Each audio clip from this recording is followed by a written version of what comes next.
ଆଜ୍ଞା ନମସ୍କାର। ହେ ମୋର ପ୍ରିୟ ଜିଜ୍ଞାସୁ ଶ୍ରୋତାବନ୍ଧୁ, ମେ ମାସରେ ଏଇ 25 ମସିହା ମେ ମାସରେ ବୃହସ୍ପତି, ରାହୁ ଓ କେତୁ ସ୍ଥାନାନ୍ତରିତ ହେବେ। ଏହା ଆପଣ ଜାଣନ୍ତି। ମୁଁ ସେ ବିଷୟରେ ଦ୍ୱିପଦ ଦୁଃଖ ସୁଖ ହେବା ପାଇଁ ଇଚ୍ଛା କରି ଆଜି ଆପଣମାନଙ୍କୁ ଆମନ୍ତ୍ରଣ କରିଛି।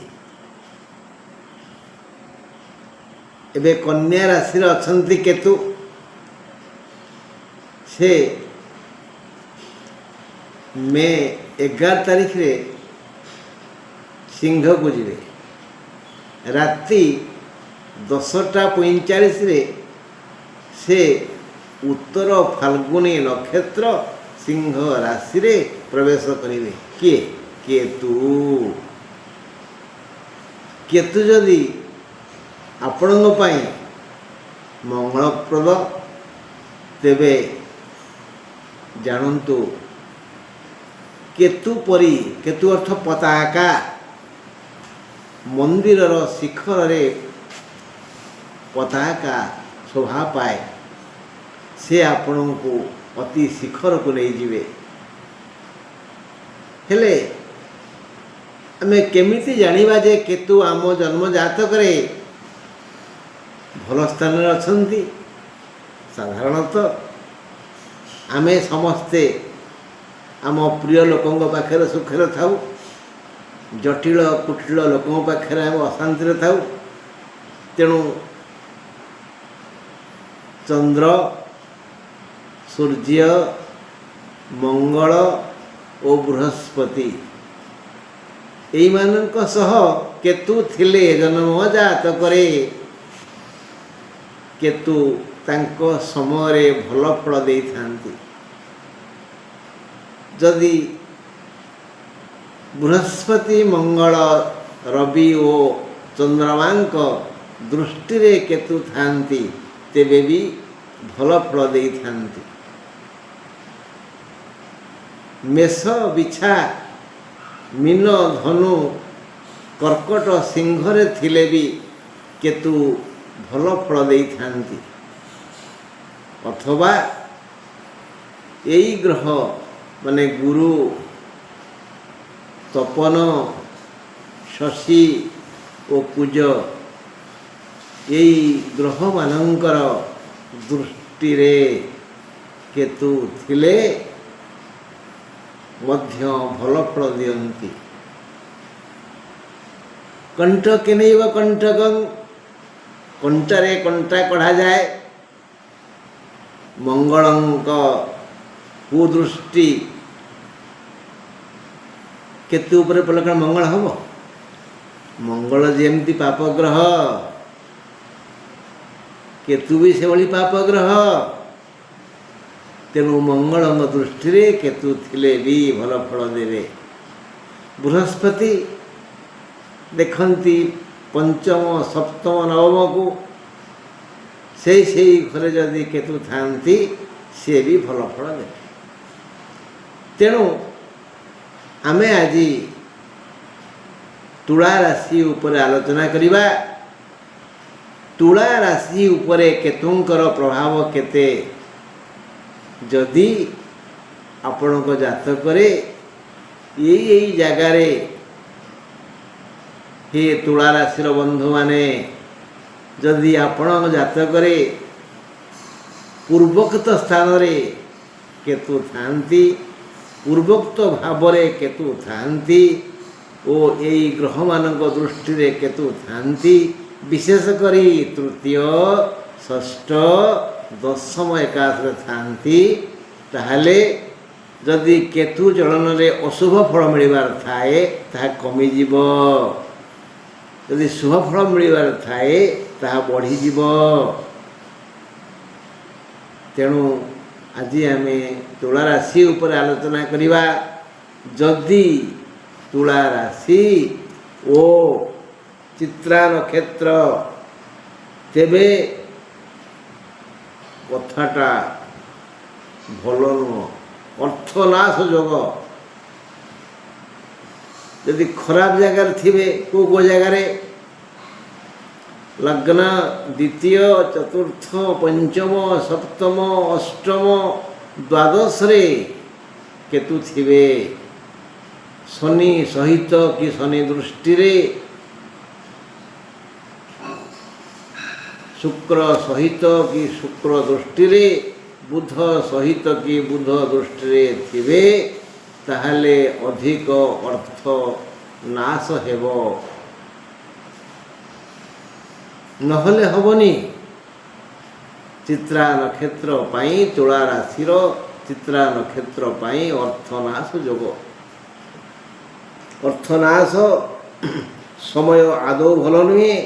ସଞ୍ଚିତ ସମ୍ପତ୍ତି ଖର୍ଚ୍ଚ ହୋଇଯିବ, ଚୋରି ହୋଇଯାଇପାରେ ବା ହଜିଯାଇପାରେ ବା ଡକାୟତ ହୋଇଯାଇପାରେ, ପ୍ରାକୃତିକ ବନ୍ୟା ବାତ୍ୟା ହୋଇ ବଡ଼ ଧରଣର କ୍ଷୟକ୍ଷତି ହୋଇଯାଇପାରେ, ରୋଗ ବ୍ୟାଧିରେ ବା କୋର୍ଟ କଚେରୀରେ ବୃଥା ବ୍ୟୟ ହୋଇଯାଇପାରେ। ଏଣୁ ଏବେଠାରୁ ସତର୍କ ହେଲେ, ସତ୍କର୍ମ କଲେ ସତ୍କର୍ମର ଫଳ ଅବଶ୍ୟ ରକ୍ଷା କରିବ। ଆଗରୁ କହିଛି, ଏବେ ବି କହୁଛି, କେତୁ ମନ୍ଦ ହେଲେ ଗଣପତିଙ୍କ ଶରଣାପନ୍ନ ହୁଅନ୍ତୁ। ଗଣପତିଙ୍କୁ ଦୁବ ଚାଉଳରେ ବନ୍ଦାପନା କରନ୍ତୁ। 20ଟି ଦୁବ, 20ଟି ଅକ୍ଷତ ମାନେ ଅରୁଆ ଚାଉଳକୁ 10 ଥରରେ 2 2 କରି ଗଣେଶଙ୍କୁ ଦେଇ କୁହନ୍ତୁ ମନ୍ତ୍ର ଓଂ ଗଂ ଗଣପତये ନମଃ। ଯଦି ସମ୍ଭବ ତେବେ ରକ୍ତ ଚନ୍ଦନ ଘୋରି ତାଙ୍କ ଛାତିରେ ଦିଅନ୍ତୁ। ସିନ୍ଦୁର ଟିକେ ଗୁଆ ଘିଅରେ ଗୋଳେଇ ତାଙ୍କ ମୁଣ୍ଡରେ ଦିଅନ୍ତୁ। ଲାଲ ମନ୍ଦାର ଫୁଲ ବା ଅନ୍ୟ ଲାଲ ଫୁଲରେ ଗଣେଶଙ୍କୁ ସଜାନ୍ତୁ। ଓಂ ଜପନ୍ତୁ ଓಂ ଗଣନନ୍ତ୍ୱା ଗଣପତିଂ ଗୁଂ ହବାମହେ ପ୍रणन्त्वा प्रियपतिं गुं हवामहे निधिनन्त्वा निधिपतिं गुं हवामहे वशममो अहमजामि गर्भधुं मन्त्वो मजासि गर्भधुं श्रीमहागणाधिपतये नमः। ଏବେ ଦେଖିବା, ଯଦି ତୁଳା ରାଶି ସ୍ୱାତି ନକ୍ଷତ୍ର, ତେବେ ସମ୍ମାନ ଲାଭ। ସମ୍ମାନ ବା ସବୁଠୁ ବଡ଼ ଲାଭ। କୀର୍ତ୍ତିର୍ ଯସ୍ୟ ସ ଜୀବତି ହୀନ କୀର୍ତ୍ତି ତୁ ନଶ୍ୟତି। ଯାହାର କୀର୍ତ୍ତି ଅଛି, କୀର୍ତ୍ତି କେତନ ଉଡ଼ିବ କାଳ କାଳକୁ, ମଲା ପରେ ବି ଜନ ଜଗତ ଆପଣଙ୍କର ଗୁଣଗାନ କରିବ। ତେଣୁ କୀର୍ତ୍ତିବାନ ଦୀର୍ଘଜୀବୀ।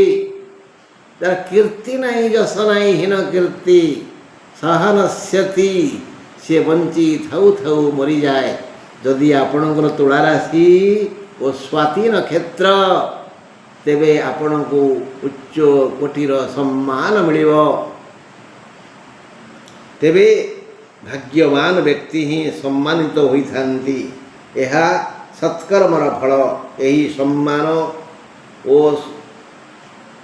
ସୁଖ ଆପଣ ପାଇଥାନ୍ତି ବିଭିନ୍ନ ତରଫରୁ।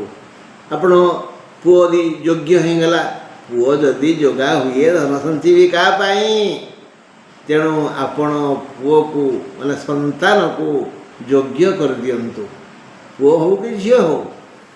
ହଁ, ତେଣୁ ଏ ସମ୍ମାନ ଆପଣ ସୁସନ୍ତାନ ଯୋଗୁଁ, ସୁକାର୍ଯ୍ୟ ଯୋଗୁଁ, ଉତ୍ତମ ଭାଇ ଯୋଗୁଁ ବା ପତିବ୍ରତା ପତ୍ନୀଙ୍କ ଯୋଗୁଁ ହିଁ ପାଇବେ।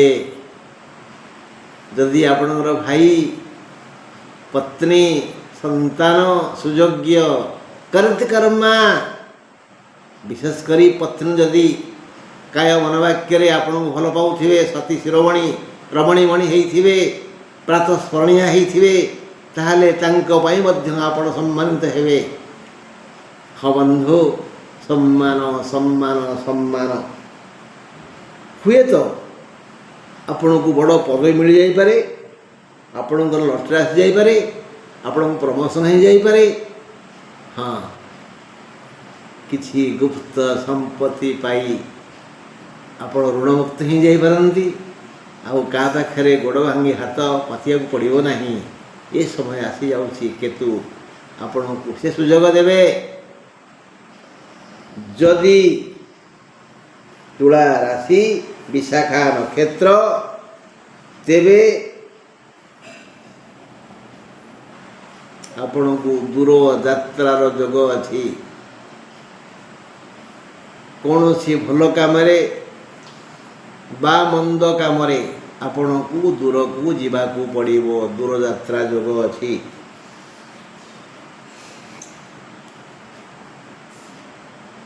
କଠିନ ପରିଶ୍ରମ କରିବେ, ପୁରାତନ ରୋଗ ଓ ଶତ୍ରୁ ମୁଣ୍ଡ ଟେକିବେ, କେତେବେଳେ ଝୁଣ୍ଟି ପଡ଼ିପାରନ୍ତି, ଧନହାନି ହୋଇଯାଇପାରେ।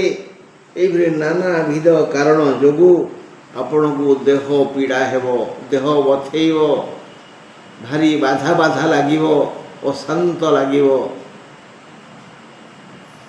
ଏବେଠୁ ସତ୍କର୍ମ କରନ୍ତୁ, ଚେଷ୍ଟା କରନ୍ତୁ। ଆଉ ପୂର୍ବରୁ କହିଛି ଗଣପତିଙ୍କୁ ପୂଜା କରନ୍ତୁ ଓ ନିରନ୍ତର ମନ୍ତ୍ର ପଢ଼ନ୍ତୁ। ଶୟନେ ସ୍ୱପନେ ଜାଗରଣେ, ଯିବା ଆସିବା ଖାଇବା ଅଫିସ୍ କାମ କରିବା ସମୟରେ ବି ଓಂ ଗଂ ଗଣପତେ ନମଃ, ଓଂ ଗଂ ଗଣପତେ ନମଃ, ଓଂ ଗଂ ଗଣପତେ ନମଃ। ହଁ ବନ୍ଧୁ, ଆଜି ଆମେ ବିଶ୍ରାମ ନେବା। ଯଦି ଈଶ୍ୱର ଚାହିଁବେ ଆସନ୍ତାକାଲି ଆମେ ବିଛାରାଶି ଉପରେ ଆଲୋଚନା କରିବା, ନା କ'ଣ କହୁଛନ୍ତି?